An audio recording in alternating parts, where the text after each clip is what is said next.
Halo guys, kembali lagi di channel Kuliah Sosiologi. Jangan lupa like, comment, and subscribe-nya ya.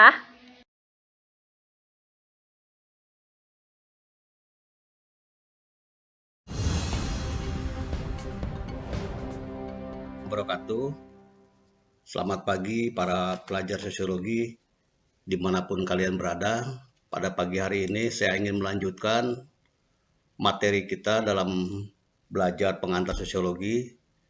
Minggu lalu atau beberapa hari yang lalu saya sudah upload tentang sedikit perkembangan dan sejarah lahirnya ilmu sosiologi yang diawali dari Abdurrahman Ibnu Khaldun dalam bukunya Al-Ibar ya, atau Al-Bayat Al-Ibar yang dikenal dengan konsepnya itu asobiah tentang solidaritas yang kemudian nanti akan dikembangkan oleh tokoh sosiologi lain dari Prancis ya, Emile Durkheim. Di pengantar minggu lalu juga saya sudah sampaikan bahwa Bapak Sosiologi sampai saat ini dikenal adalah Auguste Comte. Ya. Saya baca di beberapa komentar dengan komentar kalian, ya. Banyak yang salah menulis ya, Auguste ya. Auguste Comte ya, memang wajar mungkin kalian masih pemula. Coba di samping kalian menikmati atau mengamati dari materi-materi kuliah singkat seperti ini, kalian juga harus membaca dan menambah referensi-referensi baru di luar materi yang saya berikan. Jadi mahasiswa itu harus aktif ya. Jangan pasif karena hidup ini harus bisa meraih sesuatu. Baik, kemarin saya sudah cerita tentang mengapa sosiologi itu lahir pada abad 19, karena memang ilmu sosiologi dianggap ilmu akhir karena dianggap ilmu-ilmu lain lebih penting dan terasa manfaatnya. Seperti ilmu teknik itu jelas manfaatnya. Dari dulu orang membangun rumah, membangun jembatan, membangun gedung, maka ilmu teknik lebih berkembang. Ilmu kesehatan juga sama, orang sakit ya, orang kecelakaan dan lain-lain, orang mencoba mempelajari tentang kesehatan. Tapi sosiologi karena dianggap kita bagian dari sosiologi, karena kita dianggap bagian dari masyarakat, dianggap masyarakat itu akan ada dan selalu ada dan akan berkembang secara alamiah. Sehingga mempelajari masyarakat itu dianggap tidak penting. Dan sampai sekarang stigma stigma ilmu sosial itu dianggap ilmu-ilmu kacangan masih terasa oleh kita ya. Karena pemikiran-pemikiran pendidikan kita sifatnya hanya skolastik ya. Mementingkan ilmu-ilmu yang jelas manfaatnya seperti kedokteran, ya, teknik. Kita lebih bangga kalau menjadi anak IPA, di mana jurusannya sekolahnya IPA, itu seolah-olah lebih hebat. Padahal IPA IPS sebetulnya sama ya, otak kiri otak kanan itu harus difungsikan dengan baik. Tidak ada satu yang lebih unggul dibandingkan uh, yang lain gitu. Harus seimbang. Jadi ini satu ketimpangan kritik ya dalam dunia pendidikan kita. Kita selalu menganggap ilmu eksak memang lebih bagus, padahal tidak seperti itu kenyataannya. Dan memang dari dulu pun menganggap ilmu eksak lebih penting kelahirannya dibandingkan ilmu sosial. Maka itulah sebabnya ilmu sosiologi dianggap lebih lambat perkembangannya dan lebih akhir di abad 19 baru muncul. Kalau kita lihat juga kemarin saya cerita ya di kita kuliah online ya, timbulnya pemikiran-pemikiran tentang belajar sosiologi sebetulnya jauh sebelum itu sudah ada pemikiran-pemikiran ketika Yunani terjadi perang Peloponnesus ya sekitar abad keempat ya atau abad kelima sebelum Masehi. Jadi orang Yunani menganggap kita ini dulu bangsa unggul ya, bangsa hebat karena sudah lahir pemikir-pemikir filsuf ya, Aristoteles, Socrates, Plato ya, Hermenides dan lain-lain. Tapi mengapa bisa kalah dalam berperang ya, padahal kita hebat, orang pintar banyak, ternyata penataan dalam masyarakat itu kurang ya. Nah, seperti kita di Indonesia bukan main, banyak orang pintar, perguruan tinggi sampai hampir 4 ribuan ya. Bahkan sekarang sudah banyak gelar-gelar yang profesor, doktor, tapi mengapa kita seperti ini? Berarti ada yang keliru di dalam masyarakat kita. Begitulah pemikiran-pemikiran tentang pentingnya sosiologi. Jadi sosiologi menurut Auguste Comte adalah ilmu yang paling berat ya, ilmu yang paling tinggi abstraksinya menurut Auguste Comte. Jadi ilmu yang paling dasar menurut Auguste Comte itu justru ilmu matematik ya. Ilmu matematik adalah ilmu kalau kita bikin piramida seperti ini ya, atau piramida terbalik lah. Jadi yang paling bawah itu adalah ilmu eksak menurut Auguste Comte. Karena itu ilmu yang paling dasar. Tetapi sosiologi butuh abstraksi yang lebih luas ya. Kenapa matematik dianggap ilmu paling dasar? Ya kalian bisa amati ya. Sejak kalian kelas 1 sudah diajarkan perhitung 1, 2, 3 gitu ya. Bukan pelajaran tentang bagaimana menata masyarakat. Jadi ilmu matematik itu ilmu yang paling dasar menurut Auguste Comte, dan memang iya gitu. Kalian boleh tidak paham bahasa Inggris, kalian boleh tidak paham sosiologi, kalian boleh tidak paham misalnya ilmu geografi, tapi matematik itu harus kalian pahami. Karena kalau matematik kalian tidak bisa berhitung, kalian nggak bisa hidup. Kalian akan ditipu orang, nggak tahu cara menghitung gitu. Jadi nenek-nenek moyang kita atau kakek-kakek kita, kakeknya kakek kita misalnya, itu mungkin banyak yang tidak sekolah zaman dulu. Karena zaman itu sulit ya, masih kita dijajah dan lain-lain. Tapi pasti mereka bisa berhitung. Minimal dia bisa berhitung untuk jual beli. Jadi matematik itu memang ilmu yang paling dasar. Sosiologi dianggap menurut Comte adalah ilmu yang paling berat karena membutuhkan abstraksi pemikiran yang luar biasa. Seperti saya sering ditanya, Pak, struktur sosial itu apa? Katanya. Memang struktur sosial itu tidak bisa menjelaskan secara detail. Kalau bangunan ini ada atap, dinding, kemudian plafon dan lain-lain, itu jelas. Tapi struktur dalam masyarakat itu tidak kelihatan. Tapi kita dikungkung oleh struktur itu. Misalnya oleh norma, oleh aturan, nilai, budaya yang membatasi gerak kita. Dan itu nggak kelihatan. Dan itu butuh pemikiran abstrak yang luar biasa. Kalau kita ajarkan pada anak-anak SD kelas 1, kelas 2, dia nggak akan ngerti itu bagaimana bentuk struktur itu gitu. Tapi kalau matematik itu jelas 1 tambah 1, 2 gitu. Nah, itu makanya sebabnya sosiologi dianggap ilmu yang paling terbelakang. Terbelakang bukan paling jelek ya, artinya paling belakangan hadir di dalam dunia akademis ya, seperti itu. Baik, itu pengantarnya ya. Kalian harus ingat ini ya. Kelahiran sosiologi, saya kira kalian bisa baca di dalam buku-buku pengantar sosiologi. Ada yang bertanya buku pengantar sosiologi apa Pak yang harus kalian miliki.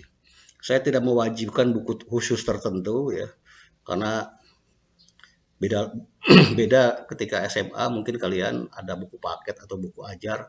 Saya bebaskan kalian buku apa saja kalian punya. Tapi harus punya buku dan harus membaca buku ya.